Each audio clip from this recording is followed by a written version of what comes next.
Hello everyone, আমি রিমি। আমার রোজ নামচার নতুন একটি ভিডিওতে তোমাদের সকলকে ওয়েলকাম। আজকে দেখো এখানে বানিয়েছি হচ্ছে ট্যাংরা মাছের চচ্চড়ি। আর এখানে আমি কচুরি ট্যাংরা দিয়ে এই চচ্চড়িটা বানিয়েছি। তাহলে কি করে বানিয়েছি চলো দেখে নেবে।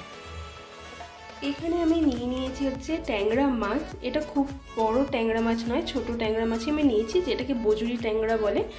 মাছগুলোকে আমি ভালো করে ধুয়ে পরিষ্কার করে নিয়েছি, পেটগুলোকেও আমি পরিষ্কার করে নিয়েছি মাছের। আর তার জন্য কি কি লাগবে দেখে নাও।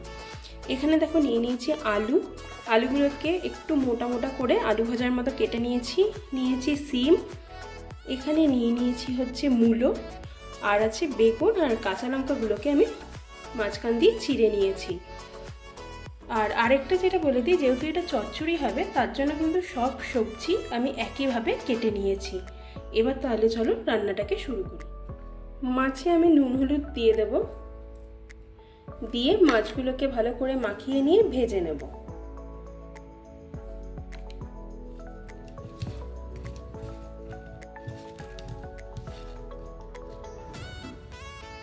এইদিকে আমি তেল গরম হতে বসিয়েও দিয়েছি। এবার মাছগুলোকে ভেজে নিই।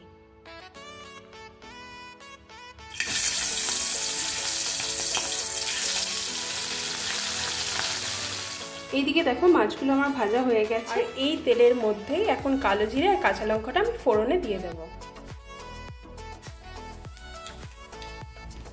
আর সাথে যেই সবজিগুলো আছে সেইগুলোও আমি দিয়ে দেব।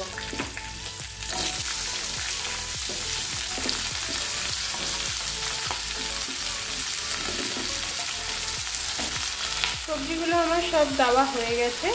এখন আমি দিয়ে দেব হচ্ছে নুন, হলুদ গুঁড়ো, আর দিয়ে দেবো হচ্ছে জিরে গুঁড়ো। সব কিছুকে আমি ভালো করে মিশিয়ে এখন গ্যাসের আঁচটাকে লো করে আমি এটাকে ঢেকে দেব। আর বেগুনটা আমি এখন দেবো না, সবজিগুলো কিছুটা একটু ভাজা ভাজা হলে তারপরে আমি বেগুনটা দেব। সবজিটা আমার কিছুটা ভাজা ভাজা হয়ে গেছে। এখন কেটে রাখা যে বেগুনটা রয়েছে সেটাও আমি দিয়ে দেবো।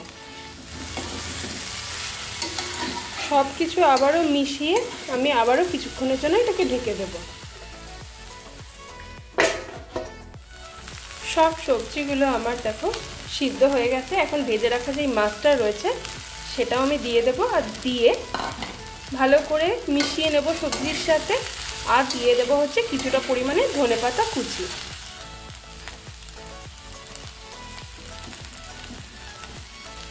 তাহলে চলো 2 মিনিটের জন্য গ্যাসটাকে অফ করে এটাকে ঢেকে রেখে নামিয়ে নিই। আর এই দেখো আমি একদম প্লেটে সার্ভ করে নিয়ে চলে এসেছি আজকে আমাদের ট্যাংরা মাছের চচ্চড়ি। তোমরা এটা গরম ভাতের সাথে খেলে খুবই ভালো লাগবে। যদি তোমাদের আজকে এই রেসিপিটা ভালো লাগে তাহলে ভিডিওটা ছেড়ে যাওয়ার আগে একটা লাইক শেয়ার সাবস্ক্রাইব করে দিও। আজকের জন্য টাটা।